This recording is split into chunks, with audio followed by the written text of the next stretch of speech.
Okay, so what we're talking about today is we are still continuing on with western expansion, which we've been talking about, but what we're going to add in the mix now as we get into the 1850s, which is a very busy and important decade. We're going to talk about how expansion actually directly contributed to disunion and ultimately civil war. All right, so to start off with, real quick review, okay, this is stuff we've already covered, all right, but it's going to, of course, play a very important role in the 1850s. So in 1848, the United States defeated Mexico in the Mexican-American War, and the Treaty of Guadalupe Hidalgo was signed, giving us the Mexican Cession, which is everything you see in green, and of course later we have the Gadsden Purchase, along with Texas from before, gave us the rest of the United States Southwest that we have today. Okay? Now, the big concern that's going to come from all that land, obviously, is what are we going to do with it when it comes to slavery? I mean, even before we won the war, we were already worried about how adding all that land to the United States would affect the balance of power when it came to the issue of slavery. Now, the hope was, of course, that that would not immediately become an issue, but of course that hope disappeared quickly because the gold rush in 1849 led thousands of Americans to go out west, most of which were headed to California to seek their fortune. And as a result of that, California very quickly had the necessary requirements for statehood due to all those people going out there. So within 2 years of its acquisition, by 1850, I should say, California was now ready to become a state.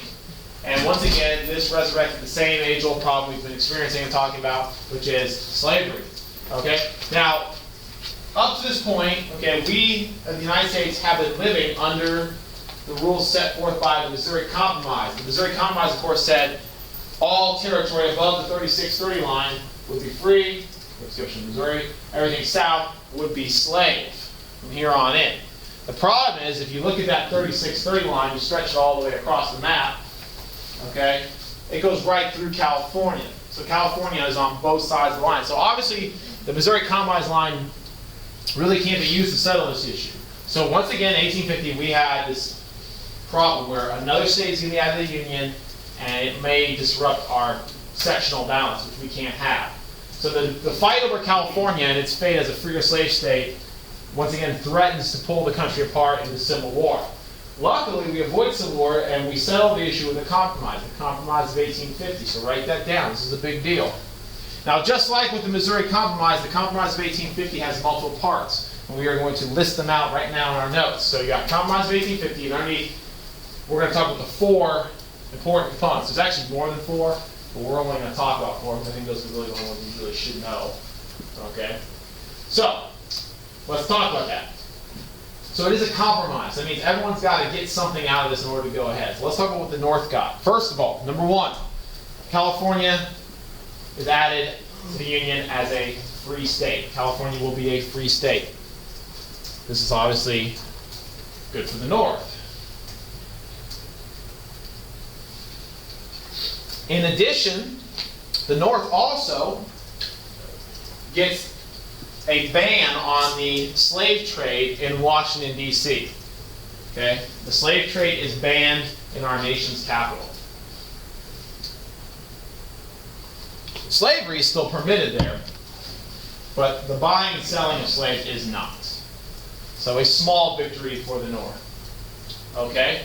Now, the Utah and New Mexico territories, which are the ones you see shaded in red, and those territories, now that we're kind of abandoning the Missouri Compromise, the status of slavery in the future will be determined by a vote of the people known as popular sovereignty. Popular sovereignty is the act of letting the people vote on an issue and determine whether it will be allowed or not. So popular sovereignty will be applied to both Utah and New Mexico. So this is kind of an even, victory for both sides because, of course, it has the possibility of going either way. So both of them were able to accept popular sovereignty. Now, lastly, we need something for the South. The South has to get an outright win in this compromise, or they're not going to accept it. So what the South gets is a new, stricter Fugitive Slave Act. Okay, this is the 4th part of the compromise. So California's free, slave trade is banned in Washington, D.C., popular sovereignty in the territories. and then lastly, Fugitive Slave Act. Okay, the new Fugitive Slave Act was a much stronger law that would further allow slave catchers to go into the North and arrest runaway slaves, and then of course bring them back down south and put them back into slavery. All right. Now, one of the controversial aspects of this law, as you can kind of get from this poster, is that not only did this law allow slave catchers to go to the North, it also compelled all Northerners to assist them in helping to catch slaves. Meaning, if you had any knowledge of a runaway slave, you were required by law to share that information with slave catchers. So if you look at the poster here, it says, "Caution colored people of Boston, you are hereby respectfully cautioned and advised to avoid conversing with watchmen and police officers," because they would be then, by law, required to, if they knew anything about your slavery status, to might help a slave catcher return you. Okay, and you can see this is from 1851 after the new Fugitive Slave Act went into effect. So this was a very controversial law. However, it was passed because the North promised the South that they would do this if the South, of course, allowed them to have California. The problem was the North really didn't, have a lot of interest in enforcing this law. Yeah, it was in effect, but many Northerners still openly defied the law by, resisting or protecting runaways. But even still, under this law, many, runaway slaves were caught and then, of course, returned down south. So it was an attack really on what the Underground Railroad was doing. Now, fast forward a couple years, in 1852, and we get the publication of a very influential book in American history, and that's Uncle Tom's Cabin. You should know that, okay? Yes? Wait, I thought for the Fugitive Slave Code, it denied them the right of, a trial with the jury. Right. That's important, No, that's important. I mean, slaves, we're going to talk more about that later when we get to a court case, but slaves, since they are not citizens, the issue is that they do not have the right to petition in court. Now, where it becomes a very kind of sticky issue is what the slave catchers were doing in many cases, they were arresting free blacks and trying to put them in slavery. And the question then becomes, well, do the free blacks have the right to petition in court? So that was a much more controversial issue. But yeah, that actually is the case. You're right. Okay, so let's talk about Uncle Tom's Cabin. So Uncle Tom's Cabin was published in 1852. This is a novel written by a woman by the name of Harry Beecher Stowe. And it goes on to become one of the best-selling books of the era and also one of the most influential books in American history. Okay, so what is it about? Well, it's a work of fiction. It's not a true account, but it's very much probably like a lot of true accounts of slavery. But in the book, it tells a story about slavery and slaves, and what it did was it portrayed slaves as very sympathetic figures. I mean, in the book, there's no doubt that the slaves are sympathetic figures, and the masters, there's one abusive, notorious master in the book who is really the villain of the story. Okay, and of course it portrayed slavery and all the evils and violence associated with it. So when people read it, Northerners were already opposed to slavery, but slavery to them was something foreign. They couldn't see it. Most of them had never experienced it. The book gave slavery kind of a face. So many Northerners read this book. Now it put a face. Okay, these are human beings that are being mistreated by these slave masters. And it kind of won over the public and got them to become more radicalized. People went from being kind of, abolitionists, to more radical abolitionists because they, have been turned by this book. And, to give you an idea, this book was not only a bestseller here in the United States in the North. In the South, they burned the book and outlawed it for obvious reasons. But it was also a bestseller overseas. It was widely read in Europe, in England, for example. And that's actually important to remember because, one of the things we're going to talk about later is as we approach the Civil War, there's a lot of concern as to whether foreign countries will get involved in our war. And there's a lot of concern whether England would support a Southern war because they need Southern cotton. And one of the things that actually ultimately keeps England out of the war is this book. Okay? The English, which already banned slavery, they read this book widely, and their populace came to revile the South, and they will not stand for their government to support the Confederacy in a war because of the issue of slavery. So this book is very important. Just a little side anecdote. It is said, there may not be a whole lot of truth to this, I'm not sure, but it's said that during the Civil War, Lincoln met with Harriet Beecher Stowe, the author of this book, and he said to her, so you're this little lady that caused this great big war, talking about the Civil War. And that's, he's not blaming her for the war, but, what it is it's showing just how influential her book was, that maybe without, Uncle Tom's Cabin, the tensions over slavery would have never became inflamed to the point where we would have had secession. Okay, this leads us on to our next big event, Kansas-Nebraska Act. Now, by 1854, we had another issue with slavery to address. Okay? We had two major territories, part of the Louisiana Purchase. We had the Kansas and Nebraska territories. And we had to decide, now that the Missouri Compromise is out. The Compromise of 1850 basically undid the Missouri Compromise. Honestly, when you think about it. Because the second we made California a free state, by disregarding this line, we essentially said, okay, I guess we're not following this rule anymore. So now, the question is, can Kansas and Nebraska, can they be opened up to slavery? And the answer is yes, they could possibly. So once again, we have this issue, will slavery expand these territories? So what ultimately happens is, this guy named Stephen Douglas, who's this new, young, and up-and-coming politician, he proposes what will become known as the Kansas-Nebraska Act. The Kansas-Nebraska Act was a plan to open up both Nebraska and Kansas to popular sovereignty on the issue of slavery. We were going to allow the people who lived there to at a later date hold a vote, and in that vote determine the status of slavery there. Okay? And that's what it did. Popular sovereignty under the Kansas-Nebraska Act was extended to Kansas and Nebraska. Now here's the problem. It was assumed, just everyone kind of assumed that Nebraska would be free, given its location, the fact that it's so far north, cotton and slavery probably wouldn't do well there.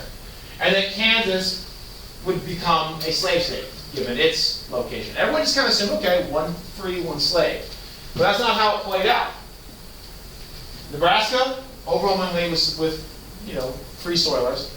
But many Northerners also began to move into the Kansas territory with the intention of also turning Kansas into a free state. So when Southerners realized this, they kind of were like, whoa, we thought we had kind of an unwritten deal here. And they panicked, and they also began to flood into Kansas in an attempt to swing the vote. So Kansas now becomes the next battleground over the issue of slavery. Will Kansas go free, or will it go slave? Now, when I say it turned into a battleground, I literally mean it turned into a battleground.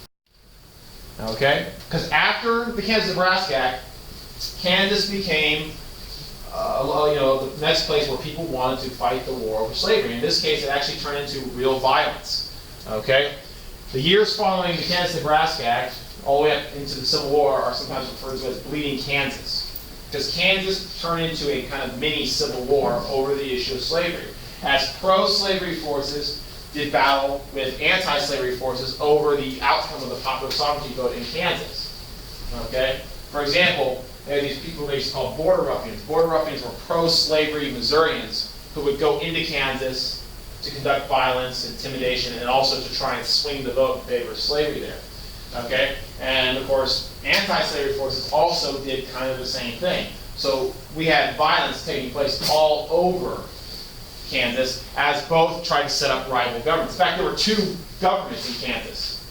Okay? One was a pro-slavery government, the other was an anti, and both proclaimed themselves to be the legitimate government. So things in Kansas were just completely out of control. Okay, I'll give you some examples. Now, while violence is going on in Kansas, we also have violence going on in Congress in a very highly publicized event. During the Bleeding Kansas Civil War, in Congress, one of our senators, Senator Charles Sumter, who was a Northern abolitionist senator, he gave a speech called The Crime Against Kansas. And in that speech, he basically talked about how the South and how slave supporters were responsible for the violence that was going on in Kansas.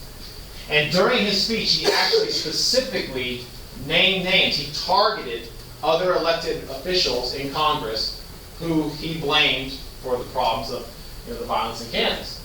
One of the people he actually named was a family member of another congressman, Preston Brooks, who was a representative from South Carolina.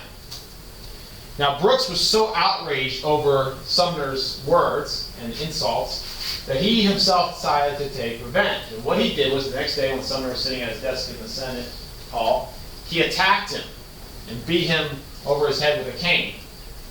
Okay, like you see there in that picture. In fact, he beat him so violently, he fractured his skull, did brain damage. Sumter fell into a coma. He almost died. And it took him years and years to recover.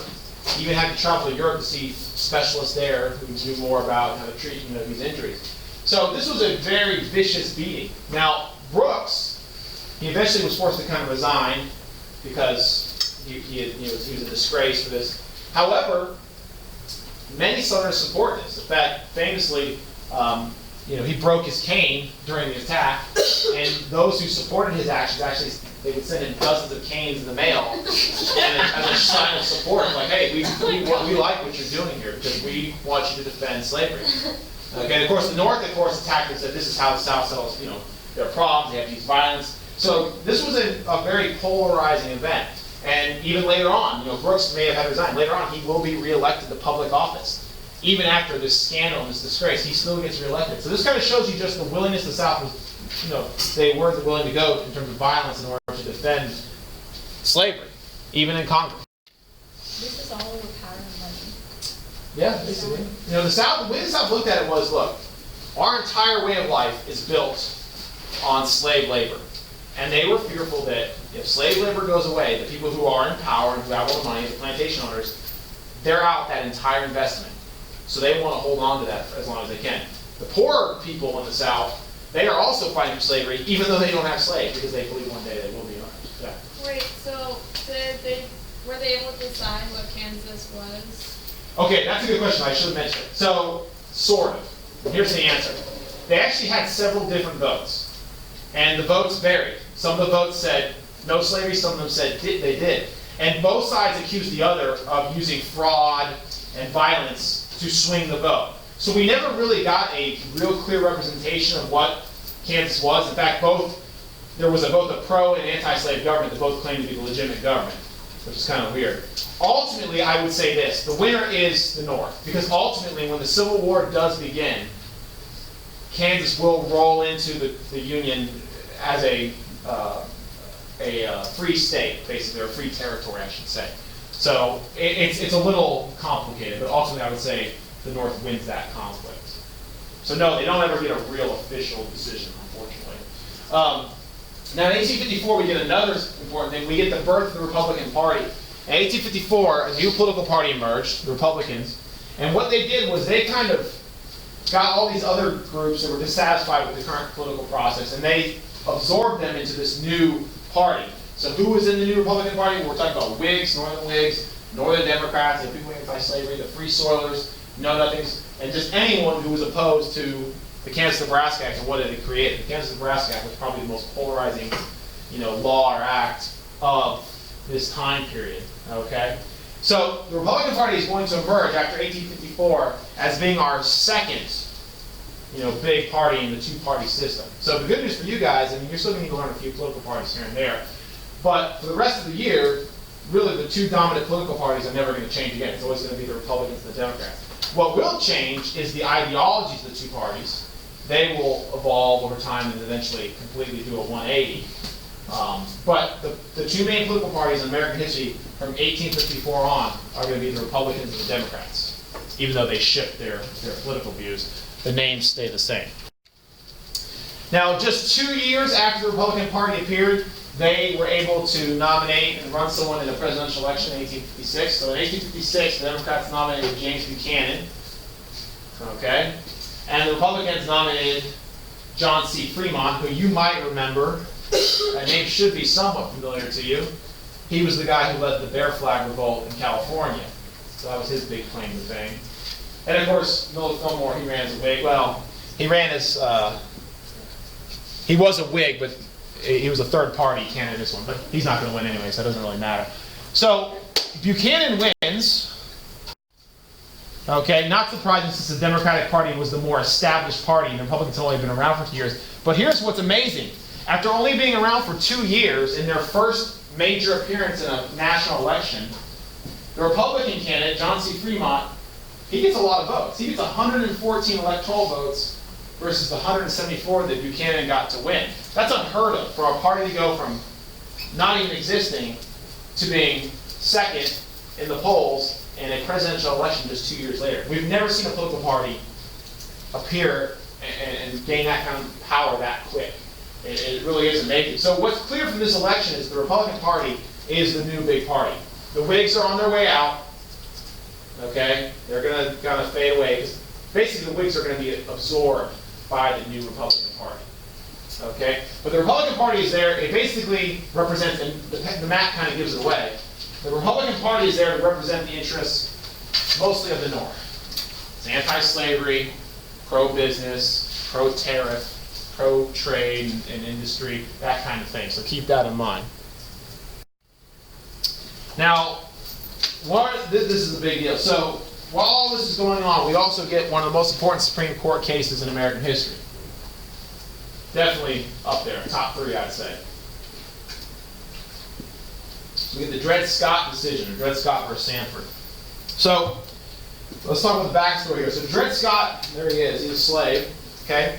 And during his lifetime, Dred Scott, his master, traveled with him all around the country, including into the north, into free states, and then back down to the south again where he remained in slavery. Okay? Now, Scott managed to sue his master in federal court. Okay, he sued for his freedom, alleging that since he had traveled into free territory, okay, where slavery did not exist, he should have been freed and was now a free man. Okay, his master had taken him into free territory, and since slavery did not exist in those states, okay, at that point he should have been awarded his freedom. All right, that is his argument. Now this court case goes all the way through the courts and eventually reaches the United States Supreme Court, which is the highest court in the land. Okay, so the Supreme Court is going to decide on this.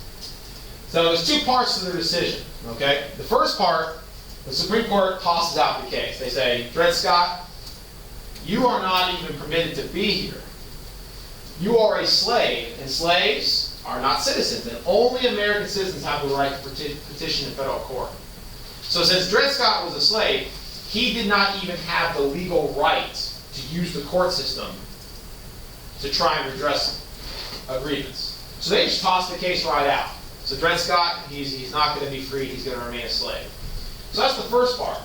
Now, if the court had stopped there, this would not be one of the top 3 most important court cases in history, because it would only involve the status of slavery for one man. Okay? The court did not stop there. The court then took it upon themselves, even though they didn't have to, they took it upon themselves to go further and say some more stuff. Okay, so what the court is doing here is they're doing something we call judicial activism. Judicial activism is when the court goes out of its way in a ruling to try and change the law. Right? Because when the court rules on something, they're really ruling on whether it's legal or not, if it's constitutional or not. So when the court makes a ruling, it's actually creating law in a roundabout way. Okay? Because whatever the court says goes. Because the court is the interpreter of the Constitution. And is there any law that can contradict the Constitution? No. The Constitution is the law of the land. You cannot violate it. The only way you can undo something in the Constitution is by passing an amendment to the Constitution, changing it, right? Which is very difficult to do and never happened this time. So the court, after they dismiss the case, go, okay, we're going to go a step further. The Chief Justice at the time was this guy named Roger Taney, and he's the one who said this. He said, slaves are property. Okay? Slaves are property. And the Constitution actually explicitly protects American citizens' rights to private property. As such, the U.S. Constitution protects slavery. So let me say that one more time and make it clear. Because the U.S. Constitution protects your right to own private property, and since slaves themselves are property, slaves are protected, slavery is protected in the Constitution. You all follow that? So when the court says that, they have now just declared slavery constitutional. They've actually said it's in the Constitution, even though it's not explicitly stated. That means slavery is legal. Not only is it legal, where is it legal? Everywhere. It's legal everywhere, because the Constitution is the law for the entire country. So what the Supreme Court just did in this case is they've legalized slavery everywhere. They've undone every single decision prohibiting slavery before them. Okay? So according to the Supreme Court, you can have slavery in California, you can have slavery in Massachusetts, it doesn't matter. Now, does this have any practical effect? Not too much, because slavery is not really, something that's necessary in a lot of the northern states due to agriculture and things like that. So we don't see this massive expansion of slavery into New England and things like that, because it's just not going to happen. But what it does say is that if there is any future debate, slavery is constitutional and legal. Okay? And you cannot defy that without altering the Constitution, which would never happen because the numbers of time would not allow it. Now, this is going to continue to be an issue. Now, in 1858, we had election time. At this point, there was an open Senate seat in Illinois. And there was two men who were competing for that Senate seat. One was Stephen Douglas, who was the architect of the Kansas-Nebraska Act. Okay, they called him the Little Giant, because he was this little dude, and he could speak with this big voice, and he was a very eloquent speaker. And he was the favorite. He was a Democrat, and he was running against this upcoming politician, Abraham Lincoln, who had first, come to notice in the Mexican-American War when he issued his spot resolution asking the Congress to show, the President to show where American blood had been shed on American soil. So Lincoln is challenging Douglas for this Senate seat. Now, during the course of the campaign, these guys debated on several different occasions all over the state. Okay? And of course, these debates became famous because the level of discourse of these debates was so high. Their speeches were so eloquent that transcripts of these debates were printed up and circulated throughout the country. People read them. Today, they still are considered some of the finest political debates ever in our country's history, the Lincoln-Douglas debates. Okay? In fact, one of the quotes that Abraham Lincoln is most remembered for was actually given during one of these debates. It wasn't given while he was president, in which he said, "A house divided against itself cannot stand," in which he was talking about slavery. He said, "This country cannot forever endure half free, half slave. We just can't. We have got to settle this issue." Okay? Now, ultimately, Lincoln is going to lose this election. That's not an election even, because he didn't elect senators back in the day they were appointed. But he's ultimately not going to win. Okay? Okay, the Democrats are going to win. Stephen Douglas is going to get the Senate seat. So why is it important? Well, it makes Lincoln a household name. Lincoln goes from being this obscure lawyer to now the most recognizable Republican in the new Republican Party. Okay, he is going to be their choice for president in 1860, what is the most important election probably in our country's entire history. Okay? Now Douglas, he wins. He becomes a senator, right? But he also makes a blunder that actually hurts his career. So let's talk about that. At one of the debates, at a place called Freeport, there it is right there. At one of the debates in Freeport, Lincoln challenges Douglas. And he asks him, he says, "You are a big supporter of popular sovereignty. Okay, you're the guy who said popular sovereignty is the answer to all our problems, Kansas, Nebraska, all that good stuff." And Douglas said, "Yeah, I did." So Lincoln says to him, "Tell me, in light of the Dred Scott decision, which says slavery is legal everywhere, how can you support popular sovereignty?" Okay, popular sovereignty shouldn't matter. Slavery is legal everywhere, right? So Douglas is forced to respond. And his answer he gives is now known as the Freeport Doctrine. He says it at Freeport. And what he says is if a state doesn't want to have slavery, all they have to do is not pass laws enforcing it. You can't outlaw slavery. That's not on the table. You can't outlaw slavery because the Supreme Court already said slavery is legal. So you can't do anything about that. But what he did say was you can go around the court. If you don't pass laws actively enforcing the slavery, you don't have slavery, right? It's a way of kind of just ignoring the issue. Now, why is this important? Well, it's important because when Stephen Douglas did that, he just killed any chance he will ever have of being president. Stephen Douglas was a Democrat, okay? And in 2 years, he's going to run for president. Well, who didn't want to hear him say there's ways around slavery? The South. The South is never going to vote for someone who did. What he should have said, if he ever wanted to become president, was, Dred Scott's right, Supreme Court's right, slavery's legal everywhere. But he couldn't do that. He was too principled, and he believed in popular sovereignty so much. His entire reputation was basically staked on popular sovereignty, he had to defend it. And in doing so, he alienated the entire South. So that's going to become an important issue in the 1860 election, which is, it's basically a rematch. The 1860 presidential election is Lincoln versus Douglas. And another guy. Well, another two guys. But anyways, it's going to hurt his chances. Okay, almost finished. Now, we get one more big event for that election that decides the fate of the country, and that's the Harpers Ferry raid. So John Brown, who I mentioned earlier, who was responsible for the Pottawatomie Massacre, okay, he later on is involved in this event, okay?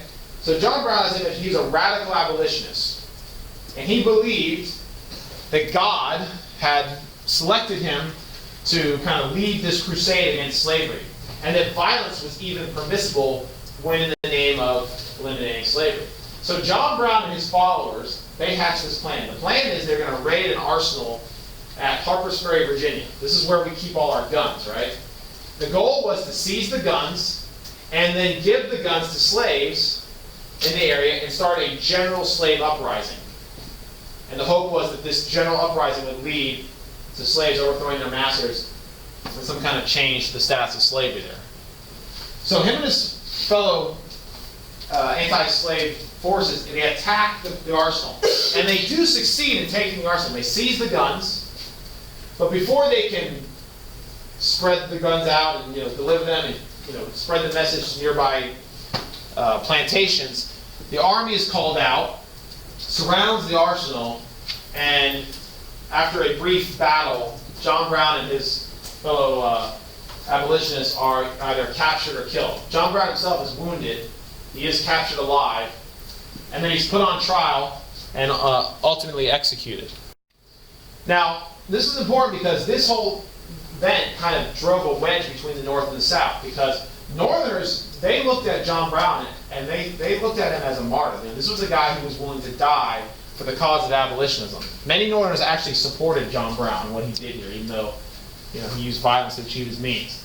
Southerners, on the other hand, they saw John Brown as a terrorist, okay, and a traitor to his country. So John Brown was a very polarizing figure. Now, the South viewed John, they were wondering, okay, is the North just full of these John Brown characters? I mean, is this going to happen again? For the South, they saw this as a direct attack on them by the North. Even though John Brown was on his own and doing his own thing, they believed the North, this just signified the beginning of what would be a constant, violent attack on the institution of slavery, which they were not willing to stand for. So John Brown's raid really helped split the North and South even further towards, civil war, okay, because he was such a polarizing figure with what he did. All right, so this leads us right into the 1860 election.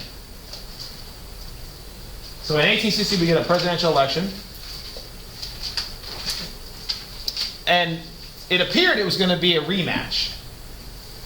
Okay, Abraham Lincoln was nominated by the Republicans, and he was going up against what everyone assumed was going to be the obvious choice for the Democrats, Stephen Douglas. However, the problem was Southern Democrats just could not support Douglas. He was not an ardent supporter of slavery.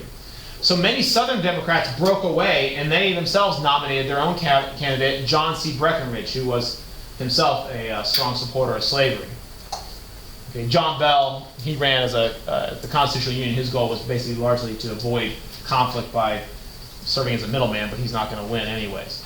All right, so this is a four-way election, and I'm going to kind of go through this quickly. Okay, so the issue was Lincoln, as a Republican, was viewed as a threat by the South. The South believed that Lincoln was a radical abolitionist, and that if he was elected, it would lead to the eventual ending of slavery. Now, Lincoln himself vocally he was very clear about this. In speeches, Lincoln said, I am not going to abolish slavery. I can't. Lincoln had no intention of abolishing slavery. He said, I just don't want to see slavery expand any further. That is my goal. Despite that, the South was sure that Lincoln was out to eliminate slavery. So much so that South Carolina said that if Lincoln wins, that's it. We're out. The election of Abraham Lincoln was considered a turning point for the South. This meant the country was going down a direction towards abolition and that slavery would eventually be eliminated. So South Carolina was threatening that if Lincoln wins, they would leave the Union. And Lincoln does win. Okay, you can see Lincoln wins. He carries the entire North as well as the West, which gives him 180 electoral votes, far more than any other candidate. And of course, the Democrats were already divided, making them weaker than they already were. So ultimately, Lincoln does win. And he only gets 40% of the popular vote. Only 40% of the American people supported him. Okay, yet he won in convincing fashion. So Lincoln becomes president, or at least he's elected president. He's not president yet. And sure enough, South Carolina says we're going to honor our promise to secede. Now there is one last attempt to hold the country together. A senator named John Crittenden from Kentucky proposed an idea called the Crittenden Compromise, in which he basically said, I'm just going to summarize this quickly because we're almost out of time. He said, let's not fight. Let's just go back to the old Missouri Compromise. That kept the peace for 30 years plus. Let's just, let's just go backwards. But by this point, it was too late. The North was not willing to take a step backwards on the issue of slavery. The South had already made up its mind that there was no repairing the situation. So the Crittenden Compromise was just too little too late. It was rejected, and ultimately, we would have secession. So, there you have it. On December 20th, 1860, South Carolina becomes the first southern state to secede from the Union. It is then later followed by Mississippi on January 9th, 1861. Not surprising that the first two states that seceded were also the two states that had the highest proportion of slaves in them. Remember when we talked about that? Okay. And then one by one, all of the lower southern states, the blue ones you see on the map here, secede. But not the upper South. Teachers, All right, hold on one second. Finish up here a minute. excuse the following announcement. Boys basketball tryouts for JV and varsity are today, directly after school in the main gym. That's JV and varsity, boys basketball tryouts. Today, directly after school in the main gym. And freshman boys basketball tryouts continue tomorrow morning before school at 6:45 a.m. in the gym. That's freshman boys basketball tryouts continue tomorrow morning before school at 6:45 a.m. in the gym. We need the following students to report to the office when the bell rings. Josh Gutierrez, David DeScent, Mary Lee Bernstein, Hannah Armanda, William Cousins, Gillian Craig, Elijah Cole, and Destiny Gardner. Okay, let me just finish up real quick. Guys, let me finish up, I'm almost done. So the lower South secedes, you need to remember this fact, the lower South secedes in reaction to just the election of Lincoln. Okay? And they secede before Lincoln even takes office, while Buchanan's still there. And of course, Buchanan doesn't do anything to stop them because he's not even sure legally he could. He actually thinks that legally the South is allowed to secede. So before Lincoln even takes office, the lower South is gone. What do? They go on to found the Confederate States of America. The South proclaims itself to be an independent country, okay, known as the Confederate States of America, or the Confederacy, as they're usually referred to. And they even elect their own president. Jefferson Davis is elected the first and only president of the Confederacy.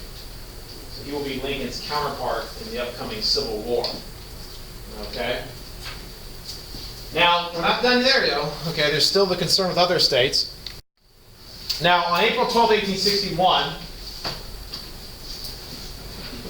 a fort off the coast of South Carolina, Fort Sumter, which was manned with Northern troops, U.S. troops, was attacked by Southern forces. Okay, this was a fort in Southern territory, but it was being occupied by Northern forces. The South ordered the fort to surrender. They refused, and when Lincoln tried to resupply the fort, the South attacked. And after shelling the fort for a day, eventually the fort, low on supplies, was forced to surrender. So this is largely considered to be the first shot of the Civil War. Now, after this battle, if you want to call it a battle, okay, after this battle, there was no more sitting on the fence. The upper South, which are the purplish color states on this map, they decided we have to choose sides. And they decided also to secede. So after the Battle of Fort Sumter, the upper South also seceded, leaving only the orange states, which we call the border states. The border states, which is a very important vocab term, The border states are those southern slaveholding states that remained in the Union. So the North will retain some southern slaveholding states. Now, most of those states remained in the Union largely because Abraham Lincoln used his powers and military force to hold on to them. He invaded them, occupied them, and did not let them secede. And he did some pretty questionable things to do that. We'll talk about that later. But anyways, the border states, these ones up here, will stay with the Union throughout the Civil War. So there are slaves in the North still. Okay? But the upper and lower South, these states here and here, they will all secede. So after the Battle of Fort Sumter, okay, there's no turning back. Now we're at war. Okay, when the war began, Lincoln even expressly said, this is a war to preserve the Union. The goal of the war for the North was to restore the southern states back to the Union. The goal for the South, of course, was to maintain what they had already previously said, that they were this independent state, Confederacy. So we'll talk about that later.